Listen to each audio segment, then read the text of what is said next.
सूचित होंगे इस समय फतेहपुर सीकरी के बारे में। किसने फतेहपुर सीकरी नहीं देखी है? कौन नहीं देखी?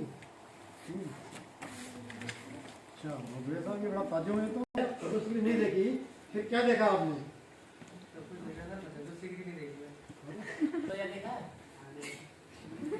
क्यों नहीं जा पाए? ऐसे मन नहीं किया, तो पढ़ने का मन नहीं करता कभी। हाँ चलो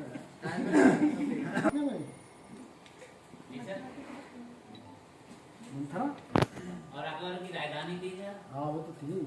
हाँ और बुलंद दरवाजा बताया अभी सागर जी ने, बुलंद दरवाजा वहाँ पर है। और वो है सफेरा पीछे तो सीकरी बहुत सारे मॉन्यूमेंट हैं, मतलब तो बहुत सारी चीज़ें हैं। मुख्य प्रसिद्ध क्यों है तो कहा कि अकबर की राजधानी थी, यानी भारत की राजधानी फतेहपुर सीकरी, ठीक है ना। फिर फतेहपुर सीकरी राजधानी रही, पूरे 15 साल राजधानी रही। फतेहपुर सीकरी के बारे में कहा जाता है कि यह लाल पत्थर पर उकेरी गई गजल है। इतना शानदार काम लाल पत्थर पर। बीरबल महल देखा आपने? वहाँ पर तोते बने हुए हैं, बहुत सारी चित्रकारी इसमें हो रही है, और हर पत्थर पर इतनी महीन अच्छीकारी है कि यार ताजुब होता। उस समय कोई यंत्र नहीं थे, हाथ से काम, कैसे लोग काम करते होंगे। इतना शानदार स्मारकों का समूह फतेहपुर सीकरी है। तानसेन वहाँ रहा है ना, तानसेन चबूतरा वहाँ बना हुआ है। तानसेन किस लिए प्रसिद्ध था? का एरियल चित्र है। देखिए मैं बात कर रहा हूँ फतेहपुर सीकरी को सब जानते हैं अकबर के नाम से। फतेहपुर सीकरी अकबर ने बताया उसको, बहुत अच्छी बात है। अकबर ने मोनुमेंट वहाँ बनाया, वहाँ पर लोगों के रहने की उसने जगह वहाँ बनाई अकबर ने। पर 99-2000 जब मैं मरजला में रिपोर्टर हुआ करता था, तब मैंने मेरी निगाह की फतेहपुर सीकरी पर। फतेहपुर सीकरी के बारे में मैंने पढ़ा, पीएनओ की पुस्तक पढ़ी मैंने कि फतेहपुर सीकरी हिंदू धर्म का नगर थी। उस पुस्तक के आधार पर मैंने खोजबीन वहाँ जाना शुरू किया, तो लगा कि यार कुछ है। फिर मैंने अमर उजाला में खबरें लिखनी शुरू की, तो उसमें आएंगी आगे आके, तो कुछ चीज़ें वहाँ निकली। फिर भारतीय पुरातत्व सर्वेक्षण ASI नाम सुना था लोगों ने, भाई उत्खनन कराया, तो वहाँ पर मूर्तियाँ, जैन मूर्तियाँ निकलनी शुरू हुई। आजकल जैन मूर्तियाँ फतेहपुर सीकरी के म्यूजियम में वो रखी हुई हैं। उसका श्रेय आप मुझे दे सकते हैं, इसमें ताली बजा सकते हैं, वो समझ सकते भैया। ये आप देखते हैं फतेहपुर सीकरी के बारे में, चौली, दीवाने, आम, बुलंद दरवाजा, पंचमहल, ख्वाबगह, जोधा भाई का महल, शेर संकिसी दरगाह, शाही मस्जिद, अनूप ताला, बीरबल का महल, सराय टकसाल, ये सब प्रमुख स्मारक हैं। और आप फतेहपुर सीकरी जब दरगाह जो है संकिसी में वहाँ जाएंगे, उसकी बारादरी में, तो कोई जगह वहाँ ठोकते हैं तो वहाँ से आवाज़ आती है, कुछ आती है ना आवाज़। जैसे ताजमहल में 4 मीनारें हैं, पता नहीं पता तो गया है मीनारों में? ऊपर गया, मतलब जाते हैं ताजमहल मीनारों गया कोई? तो वही जाने का अवसर मिला ताजमहल में। ताजमहल का कोना कोना देखा हुआ मेरा, नीचे से लेकर ऊपर चोटी तक। आप जाइए, आप जाइए मीनार में, आपको लगेगा जैसे कि आप कश्मीर में खड़े हो। चारों तरफ हरियाली, बहुत शानदार हवा, बहुत सुंदर। तो आगरा का वो वॉच टावर मानिए, 4 वॉच टावर बने हुए, पूरा आगरा वहाँ से बहुत शानदार। कभी मौका में देखिएगा उसको, तो इसमें लिखा हुआ है।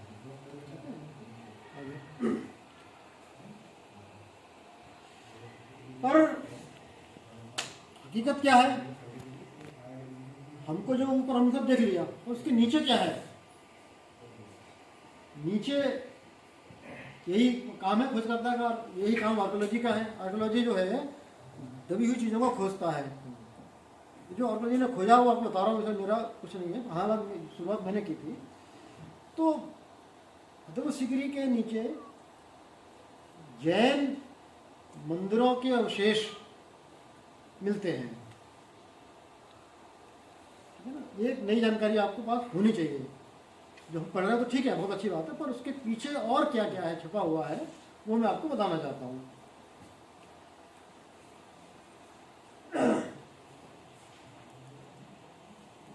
डॉक्टर धर्मवीर शर्मा वहाँ पर आए थे उसमें 1999-2000 में, आगरा में एएसआई के चीफ थे यहाँ पर। इन्होंने वहाँ खुदाई शुरू कराई। एक वीर छबीली टीला है तो सिकरी से बिल्कुल लगा हुआ। आपने कभी तो सिकरी का वो देखा हुआ है, यहाँ पर लोग ठहरते हैं किसी के मोनुमेंट के अंदर, वहाँ खुदाई करें वहाँ पर मूर्तियाँ निकलनी शुरू हुई।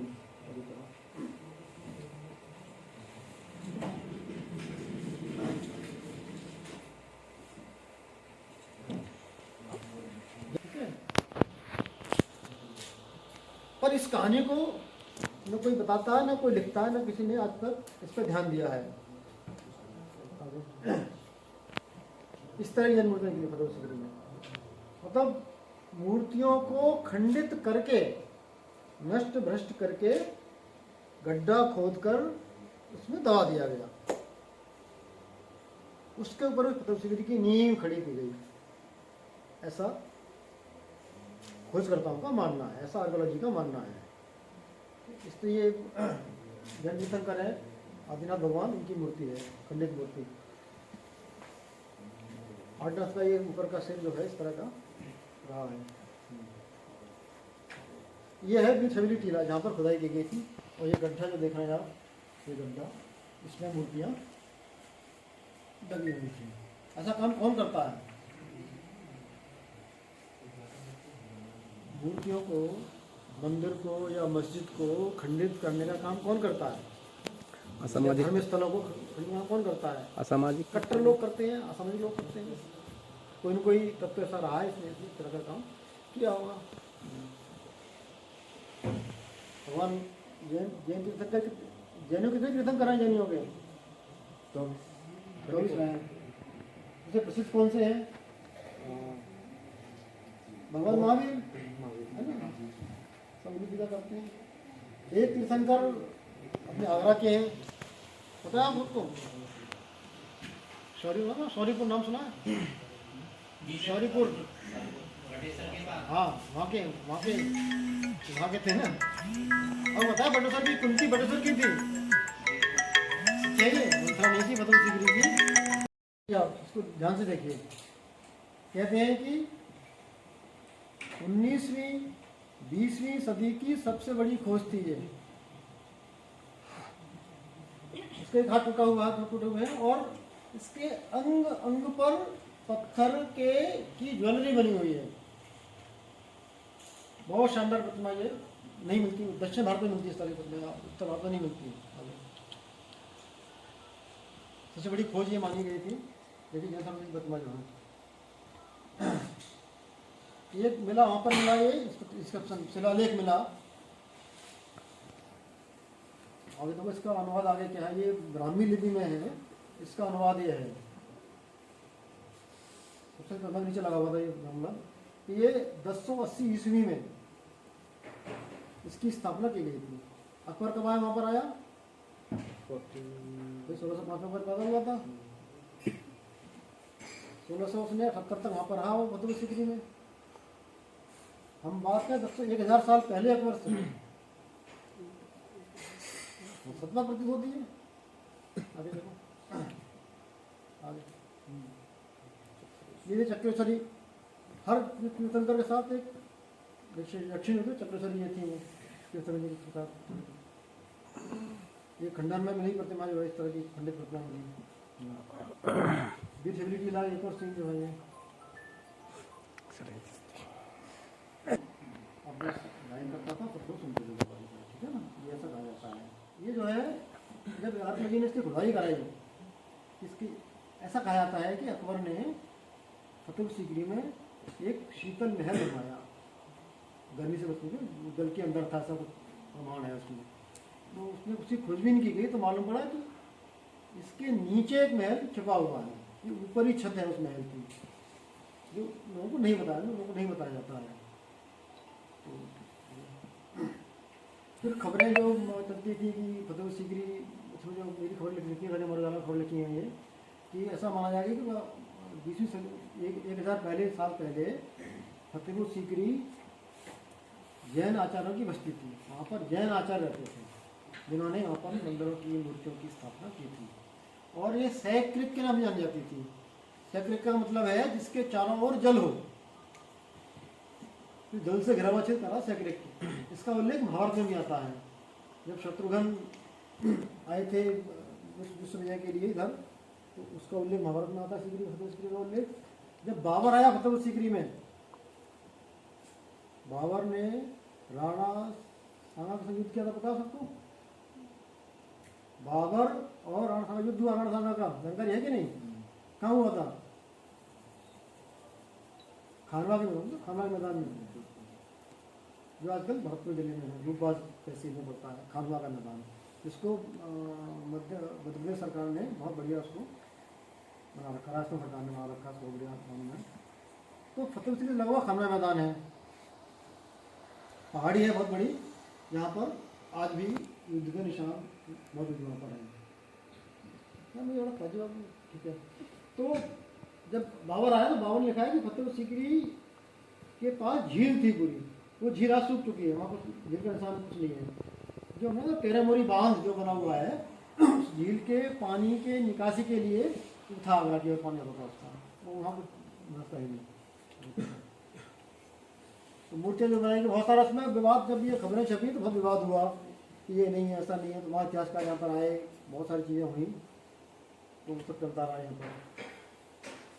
1000 साल पुरानी जैन मूर्तियाँ फतेहपुर सीकरी में मिली है।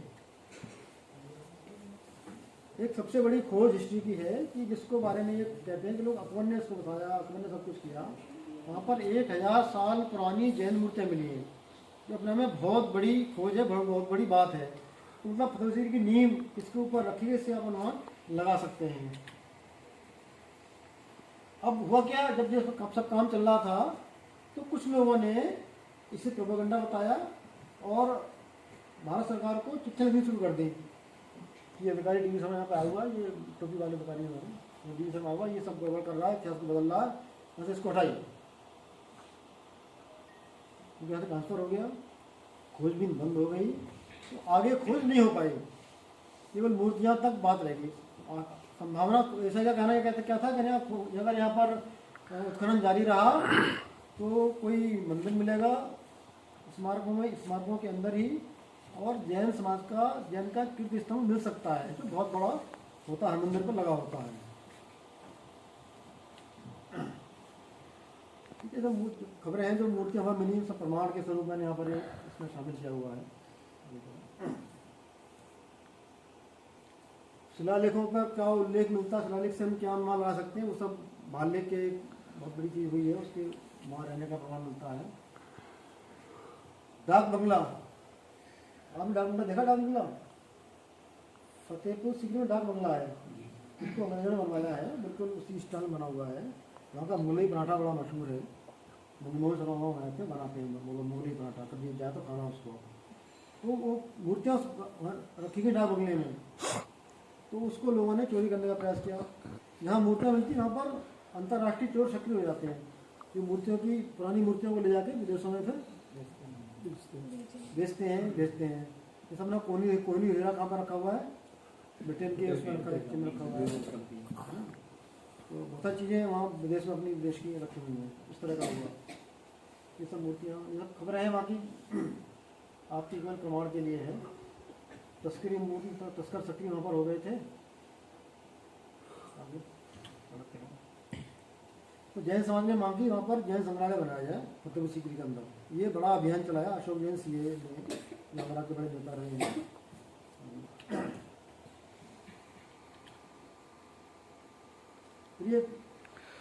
ये जो मोहम्मद के नाम सुना है आपने क्या? जी। उनको पिछले वर्ष सरकार ने पद्मश्री की उपाधि दी थी। जी सर। उन्होंने अयोध्या में खुदाई की, उन्होंने क्या था, राम मंदिर के संकेत उन्होंने उनके खिलाफ उन्होंने पाई थी, ठीक है ना। तो उन्होंने फिर इस काम को थोड़ा सा आगे बढ़ाया, पर उन्होंने वो खुदाई करने को बिल्कुल बंद कर दी। तो ताजमहल, अब आगे बड़ा आपको ताज्जुब होगा, जैन जो ताज, उसके आसपास कई सारे जैन मंदिर हैं। ताजमहल की दक्षिणी दिशा में बहुत विशाल जैन मंदिर है, रोशन मोहल्ला में जैन मंदिर है, 450 पुराना ताजमहल से पुराना है, रोशन मोहल्ला जैन मंदिर है। उसके उसके जामा मस्जिद के बराबर एक जैन मंदिर है। तो इस तरह से चीज़ें वहाँ पर आई थी। ठीक है, जैन मंदिर बता रहा हूँ, मतलब फतेहपुर सीकरी जैन समाज का, जैन धर्म का प्रमुख फतेहपुर सीकरी में ही नहीं, आगरा में भी देखने को मिलता है। जैन मंदिर, ये मूर्तियाँ इस तरह से वहाँ रखी हुई थी डाक बंगले में, और लेकिन अब तक वहाँ पर चालू नहीं हो पाया जब म्यूजियम 7 साल पहले तक। अब तो फिर बन गया है, दिखाऊंगा आपको मैं। ये जैन मंदिर के आसपास के इतिहास है। सकलपुर ये स्थान है फतेहपुर सीकरी के पास में, वहाँ पर एक मंदिर है, वहाँ पर जैन मूर्तियाँ रखी हुई थी उनकी। तो लोग उनको दुर्गा जी की मूर्ति पूज रहे थे। वहाँ पर मैं गया तो मैंने देखा, फिर जब ईसाई के वहाँ पर लोग आए, उन्होंने खुशबू सुनकी, तो उसको जैन मंदिर बनाया गया बाद में। सकलपुर में ये फिर इस तरह की बात भी आई, हम मंदिर बनाएंगे, तो उसमें हुआ नहीं, उसमें कुछ भी आगे। वहाँ काफ़ी तनाव हो गया था कि वहाँ पर हिंदू करे हमारा मंदिर, नहीं तो हमारा मंदिर, काफ़ी तनाव हो गया था आपस में। सकलपुर की बात है ये फिर बाद में अमर उजाला में लोगों ने चिट्ठी लिखनी शुरू करी कि फतेहपुर सीकरी हमारा, हमको दिया जाए, ऐसा संभव नहीं है। पर वो जैन समाज मांग करता रहा। अब फतेहपुर सीकरी म्यूजियम बन गया है। आप फतेहपुर सीकरी जाएंगे तो आप म्यूजियम देख सकते हैं। ये म्यूजियम का प्रवेश द्वार है, बना हुआ है, और जो मूर्तियाँ खुदाई में निकली हैं वो सब वहाँ पर सुरक्षित रखी गई हैं। इनको आप देखें, उन पर मूर्ति कहाँ से मिली, कितनी पुरानी है, वो सब उस पर सारे उसमें लेख लिखे गए हैं, आप उनको देख सकते हैं। ठीक है, हाँ, इस तरह से मूर्तियाँ रखी गई हैं। नीचे लिखा हुआ है क्या, कैसे मूर्ति कहाँ मिली, कहाँ मिली, लेकिन किस तरह से मूर्तियों को नष्ट किया गया है इस तरह से। तो इस बारे में अगर आप गाइड बनना चाहते हैं या पर्यटन के दूत बनना चाहते हैं, तो आपको पता होना चाहिए कि फतेहपुर सीकरी का एक इतिहास ऐसा भी है जो किसी को पता नहीं है, लेकिन फतेहपुर सीकरी में उसको दिखाया गया है। अब मैंने वहाँ देखा क्या है कि देखता था जैन मंदिर, जैन मूर्तियाँ, म्यूजियम, उसमें जाना चाहता टूरिस्ट, लेकिन गाइड जाता नहीं, कुछ नहीं करते थे। तो वो हमारी चीज़ों को दिखाना नहीं चाहते, वो एक बड़ी समस्या है। तो इसमें आप लोगों को आगे आना पड़ेगा, इसको देखना है, पहले खुद देखिए, तो मैं दिखाइए लोगों को जाके आगे। एक फतेहपुर सीकरी में ये इस तरह का स्मारक देखा आपने कभी क्या? एक गेट सा बना हुआ है खंडार का, उसको बोलते हैं सिकरवारों का किला। आज भी यही नाम है। अगर फतेहपुर सीकरी को अकबर ने ही इसको स्थापना की है, तो वहाँ पर सिकरवारों का किला कैसे आ गया? क्यों कहते हैं आज भी लोग उसको? आज भी इसका नाम यही है। हमने थोड़ा खोजबीन की इस मामले में, सिकरवारों की हिस्ट्री जानने का प्रयास किया मैंने। तो पता चला कि फतेहपुर सीकरी में राणा सांगा और बाबर के बीच जो युद्ध हुआ 1627 में,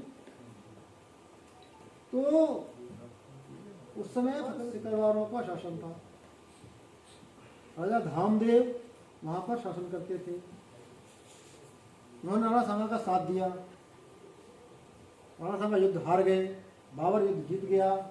तो क्या हुआ, सिकरवार वहाँ से भाग लिए सिकरवार वहाँ से, और वो गाजीपुर जिले के गहमर में आके उन्होंने अपना आशियाना बनाया, वहाँ रहने लगे। वह गहमर गांव इस समय एशिया का सबसे बड़ा गांव है। उस गांव के हर परिवार से कोई न कोई व्यक्ति सेना में है, और कामाख्या देवी उनकी कुल देवी है सिकरवारों की, उनका मंदिर वहाँ स्थापित है। और खास बात है, गांव गहमर गांव के जो सैनिक हैं उनकी आज तक किसी भी युद्ध में मृत्यु नहीं हुई है। कहते हैं हमको माँ कामाख्या देवी का आशीर्वाद है, युद्ध जीतते लड़ते हैं, कभी उनकी किसी मृत्यु नहीं होती। कर्नल DR सिंह उस डायनेस्टी के आज भी हैं जो लखनऊ रहते हैं। उन्होंने बहुत सारा काम फतेहपुर सीकरी पर किया हुआ है। कर्नल DR सिंह पर एक बॉर्डर पिक्चर भी बन चुकी है उनकी वीरता के आधार पर। उन्होंने बहुत सारा काम किया हुआ। तो फतेहपुर सीकरी का संबंध जैनियों के साथ साथ सिकरवारों से भी है। इसमें आगे खोजबीन के लिए मैंने एक प्रोजेक्ट भारतीय इतिहास अनुसंधान परिषद ICHR को भेजा था। 5 वर्ष पूर्व, वहाँ से वो प्रोजेक्ट निरस्त होकर आ गया, उस पर आगे कोई काम नहीं हो पाया आगे। एक पुस्तक फिर मैंने लिखी, जैन धर्म फतेहपुर सीकरी, ठीक है, 2013 की बात है। इस पुस्तक को जैन समाज ने छपाया। इस पुस्तक का कन्नड़ में अनुवाद हुआ है, इस पुस्तक का 2013 में ये। तो ये पुस्तक जैन समाज के हर मंदिर में आपको मिल जाएगा इसकी, वहाँ सब जगह पूरे देश में पुस्तक को भेजा था मैंने। अब एक इसके बाद ये बहुत सारे वो है वीडियो जो मैंने बनाए हैं जैन धर्म फतेहपुर सीकरी के बारे में। और फिर एक पुस्तक आई, क्या है फतेहपुर सीकरी का रहस्य, 2020 में। पुरानी पुस्तक 2013 वाली, उसमें इसमें सारी कमियों को दूर किया गया है। इस पुस्तक में सारी चीज़ें वो आ गई हैं। क्या है फतेहपुर सीकरी का रहस्य, यह पुस्तक आप अमेजन में जाएंगे तो आपको पुस्तक मिल जाएगी। मेरे पास नहीं, आपको विजिट कराता हूँ, एक ही पुस्तक होगी। तो इसी उसको आप पढ़ेंगे तो बहुत सारी जानकारी आपको संक्षेप में मिलेगी, संकेतों में मिलेगी। ठीक है, पुस्तक के बारे में बहुत सारी चीज़ें इसमें, बहुत सारी मीडिया ने पुस्तकों को छापा है। फतेहपुर सीकरी जैन धर्म और राजपूतों की भी नगरी रही है। भले आज को खबर की नगरी कहा था, तो उसमें भी रही, हमको ये पता होना चाहिए। और फतेहपुर सीकरी का वास्तविक इतिहास इसको छुपाया गया बार बार। फतेहपुर सीकरी में अनेक बार उत्खनन हुआ है, जो अलीगढ़ मुस्लिम विश्वविद्यालय और एएसआई के साथ हुआ है। जब भी वहाँ खोदते हैं तो उनको वहाँ ऐसी चीज़ निकलती है कि एम वाले भाग जाते हैं, वो कुछ मूर्तियाँ निकलने लगती हैं, कुछ ऐसी निकलती है कि उनको अटपटी लगती हैं, तो वहाँ से भाग जाते हैं फतेहपुर सीकरी। अब तक धोखा रखना होता है। ठीक है, एएसआई से मिलकर व्यापक उत्खनन कराया। अगर उत्खनन होगा तो जमीन में क्या छुपा है हमको मालूम पड़ेगा, लेकिन एएसआई वहाँ पर कुछ काम करने से डरता है, घबराता है। तो कुछ करेंगे, कुछ निकल गया तो फिर वार शुरू होता है। बात भी ठीक है उनकी, क्योंकि अब तक हमको जो पढ़ाया गया है, जो पढ़ाया जा रहा है कि अखबार और फतेहपुर सीकरी वही, पर खुदाई में कुछ चीज़ें और निकलने लगती हैं तो फिर वहाँ समस्या खड़ी हो जाती है। ताजमहल के बारे में विवाद चल रहा है इस समय। ताजमहल के साथ जो 20 जो अंदर के दरवाजे बंद पड़े हुए हैं, वो कमरे हैं अंदर के, ठीक है ना। आप लोग ताजमहल गए कभी? सब लोग गए? क्या क्या देखा था वहाँ पे? अंदर घुसे और रॉयल गेट देखा, फिर चबूतरा पे आ गए, फिर वो फुवारे आ गए, फिर चमेली फर्श आ गया, फिर ऊपर सफेद यमुना आ गया। बस यमुना जी को देखा, थोड़ा थूकी दिया यमुना जी ने, है ना। करते हैं लोग, करते हैं गंदगी दिखाई देती है। तो उसके पीछे क्या है, यमुना बाग देख लिया मुझे खड़े हो गए, है ना। तो अपना चले जाते हैं, वही करते हैं ना, और छूने का प्रयास करते हैं, या अपनी माल पड़ा अपनी लवर का नाम लिख दो, करते हैं ये लोग। अब नहीं करवा तो बहुत शक्ति में गई है तो सर ऐसे लिख देते हैं जैसे ताजमहल इन्होंने बनाया। ऐसे यही बनाएंगे, ऐसे ये बना के देंगे। सर हम लोग ताजमहल में ही रहते हैं। अच्छा, ताजमहल में फोटोग्राफर है हम लोग। ओके। तो जैसे हम किसी बंदे को देख लेते हैं तो मना करते हैं ना, तो बोलते हैं कहाँ लिखा हुआ है इसको लिखने के लिए। मना कर देना भाई, इसको मत लिखो। आपको पता है कि ताजमहल के पत्थर को छूना अपराध है, पता है आपको? अगर आप पत्थर छुएंगे तो आप अपराध कर रहे हो, जेल हो सकती है आपको। मत ये मॉन्यूमेंट जो है हमारी सांस्कृतिक विरासत है, इनको बड़े संभाल कर रखने की आवश्यकता। अगर हम खड़ा करेंगे हमारे आने वाली पीढ़ी नहीं देख पाएंगे। बहुत सारे मॉन्यूमेंट खत्म हो चुके हैं, तो आपको मैं कल बताऊँ उस मॉन्यूमेंट के बारे में, खत्म हो गए। तो फतेहपुर सीकरी किताब आई हुई है, ठीक है ना। पुस्तक मतलब कुल मिला के है फतेहपुर सीकरी का जो इतिहास है 22 साल बाद वहीं का वहीं पड़ा हुआ है, उसको आगे खोजा नहीं गया। जैन धर्म के बारे में अगर बात करें तो हम क्या कर सकते हैं, फतेहपुर सीकरी में आपको उत्थान किया जाए। फतेहपुर सीकरी के आसपास जो गांव हैं वहाँ बहुत सारी जैन मूर्तियाँ बिखरी पड़ी हुई हैं, उनको भी उठा के म्यूजियम में रखा जाना चाहिए। वहाँ मंदिर घरों के आगे पड़ी हुई हैं, धूल खा रही हैं, बर्बाद हो रही हैं, उनका सम्मान नहीं हो रहा है, उनको वहाँ लाया ताकि लोग देख सकें उनको। ठीक है, इसमें व्यापक शोध कार्य होना चाहिए फतेहपुर सीकरी पर, क्योंकि जो हम पढ़ते हैं वो वास्तविक इतिहास नहीं है। बहुत सारा इतिहास छुपा हुआ है, वो भी इतिहास है पर बहुत सारी चीज़ छुपी हुई है। वो आएंगे, उनको आवश्यकता है। और हमारे जो सांस्कृतिक गाइड हैं वो पर्यटन को बताएंगे फतेहपुर सीकरी का एक इतिहास ये भी है। अब ठीक है, वहाँ पर मोनूमेंट को गिरा नहीं सकते, उनको गिराना भी नहीं चाहिए, तो हमारी एक बहुत बड़ी विरासत है। पर एक छुपा हुआ इतिहास हमारा जैन धर्म का भी है, हमारा इतिहास गवारों का भी है, ये हमको बताने की आवश्यकता है। वहाँ के जो टूरिस्ट आते हैं उनको गाइड बताएं उनको, गाइड संपर्क आते हैं सबसे पहले वो उनको बताने की जरूरत है। पर वहाँ होता क्या, फतेहपुर सीकरी आप जाएंगे, आप अगर कोई कार आ रही है और ये गाइड उसमें टूरिस्ट हो सकते हैं, तो आपको लब के बाहर ही मिल जाएंगे, कहाँ जाना है कहाँ जाना है कहाँ जाना है, घेर लेंगे। फिर आपने पार्किंग में आप घुस गए, आपने गाड़ी खड़ी कर दी अपनी कार बार, फिर आपके पीछे चल देंगे, सामान बेचने वाले आ जाएंगे और बहुत तंग करते हैं वो। और इस पर अभी रोक लग नहीं पाई है बहुत सारी, अंदर भी बहुत सारे लोग सक्रिय रहते हैं इस तरह के, सामान खरीदो खाना खाओ पियो, फोटोग्राफर भी पीछे पड़े रहते हैं, गाड़ी पीछे पड़े रहते हैं। तो इस कारण हमारे देश की इमेज बड़ी खराब हो रही है, इसको ठीक करने की आवश्यकता है, ठीक है ना। तो कैसे होगा वो ठीक, वो आप लोग भविष्य में बनेंगे, गाइड बने, फोटोग्राफर बने, कुछ और बने, तो वो ठीक करने की ज़रूरत है उनको। क्योंकि जो पुराने जो लोग हो गए ना, जो पुराने लोगों से काम करते आ रहे हैं, उनका दिमाग बंद हो चुका है, वो कुछ नया सुनना नहीं चाहते, उन्होंने जो रट लिया है वही कहना चाहते हैं। वो लोग क्या कहते हैं, ताजमहल में खड़े हो जाएंगे पीछे लाल वाले सफेद वाले स्मारक पर, कहेंगे देखो सामने मेहता बाग, यहाँ शाहजहाँ काला ताज बनाना चाहता था, ये कहते हैं।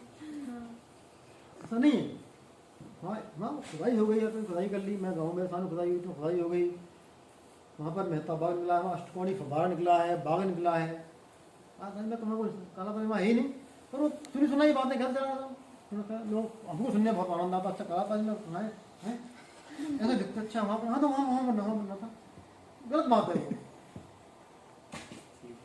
वहाँ से आप पूर्णवासी की रात में वहाँ से जाइए, देखिए ताजमहल साहब, अभी चल रहा आपने चमकी देखी ताजमहल में, चमकी देखी आप लोगों ने, 8 टूट नाम बने हुए, ठीक है ना, उसका अलग टिकट है पूरा। पर हमने जो चमकी देखी, मैंने जो देखी, हमारे ऐसे लोगों ने देखी है 80 के दशक में, 83-86 में देखी, 85 तक 3-4 दिन का ताजमहल में पूरी रात मेला लगता था, अलग एंट्री पॉइंट बनता, ताजमहल बनता था, अलग एंट्री पॉइंट, लकड़ी की सीढ़ियाँ बनाई जाती थी, आने का अलग जाने का अलग, और चंद्रमा की रोशनी में ताजमहल के पत्थर झिलमिल झिलमिल झिलमिल करते थे, मतलब झिलमिल झिलमिल, बहुत सुंदर नज़ारा। वे उदयभानु हंस हुए हैं हरियाणा के राज्य कवि, उनकी एक रुबाई उन्होंने लिखी, ताजमहल की रुबाई लिखी है, ये ताज नहीं रूप की अंगड़ाई है, या गालिब ने गजल पत्थरों पर गाई है, या चांद की अलवेली दुल्हन चुपके से यमुना में नहाने को उतर आई है। तो ताजमहल के बारे में इस तरह की रुबाई लिखी। तो आपको एक बार भले टिकट लेके देखें, पर ताजमहल में रात में ताजमहल को जरूर देखना चाहिए, उसके सौंदर्य को जरूर लेना चाहिए। वो मेहता बाग इसीलिए बनाया गया था। आप मेहता बाग गए कभी? यमुना किनारे। तो ये कितनी बड़ी बात अपने आप में। तो भैया ये और क्या कर सकते हैं, पुराना किला वहाँ पर उनको सजा जाए, वहाँ पर जो है आसपास के गाँव में मूर्तियाँ उनको ठीक किया जाए, आगे चलो।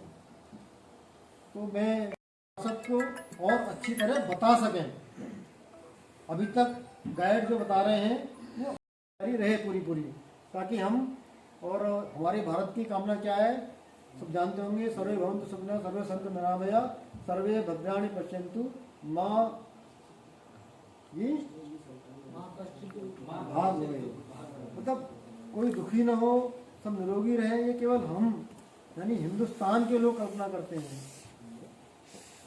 तो वो उस भावना के साथ ये पर्यटन भी उस तरह का, सब सुखी रहेंगे, तब लोग घूमने आएंगे तो हमको रोजगार मिलेगा, अगर आगे समृद्धि होगी, वो भावना हमको होनी चाहिए।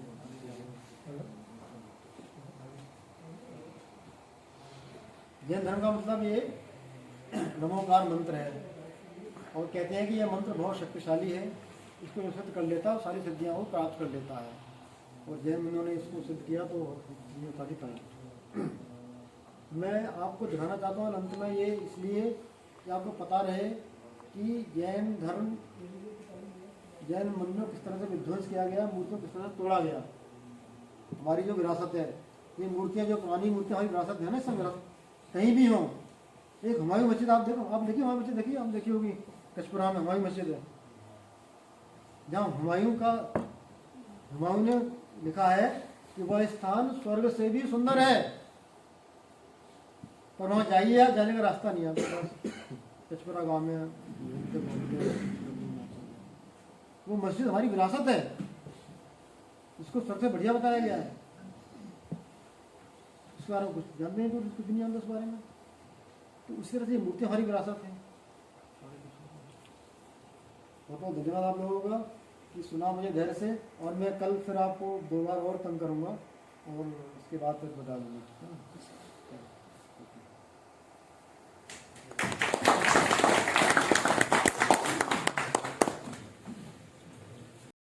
तो उस दृष्टि से समझेंगे तो ये आपके दिलो दिमाग में घर कर जाएगा और उसी कॉन्फिडेंस से आप सामने वाले को समझा पाएंगे। और मौका लगे तो इन सब चीजों को आप नोट कीजिए। अगर इस फील्ड में आपने आने का मन बना ही लिया है, आप आ गए तो शुरुआत तो हो ही गई है, तो उन पॉइंट्स पे ग्रुप बना करके या इंडिविजुअली कभी मौका मिलता है आप जरूर जाएं, क्योंकि किताबों से तो हमने केमिस्ट्री भी पढ़ रखी है पूरी, और कितने प्रैक्टिकल हम रोज कर सकते हैं वो हमें पता। और हो सकता है हम में से कुछ लोग ऐसे होंगे जो केमिस्ट्री पढ़ने के बाद में 90+ मार्क्स लेके आए होंगे, लेकिन एक प्रैक्टिकल हम आज नहीं कर सकते। हाँ। अनुभव नहीं है, वो उतना एक टाइम बीइंग था।